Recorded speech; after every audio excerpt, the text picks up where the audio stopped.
felt pressure to keep doing something because it was finally getting attention, approval, or success, even though deep down you felt God leading you differently. Maybe people finally started recognizing you, or maybe doors were opening, and maybe everyone around you thought, this is really working, don't leave it now. I think that's part of what makes Mark 1 so interesting. Jesus had just performed miracles. He healed many people and casted out demons. Scripture says the whole city was gathered at his front door. Imagine that for a second. Crowds were forming everywhere Jesus went, and people were searching for him. His name was spreading quickly. And early the next morning, before daylight, Jesus left to pray alone. And that alone says a lot to me. Before he responded to crowds, he responded to the Father. And then Peter and the disciples found him and said, "Hey, everyone's looking for you."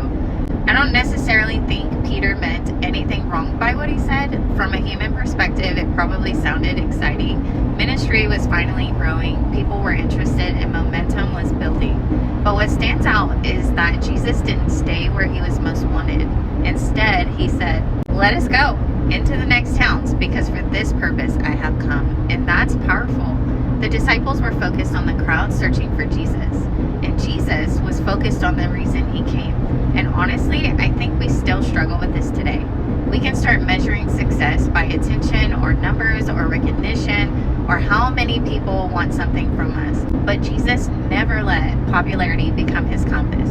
He withdrew to pray before he made his next move. He wasn't led by pressure or applause.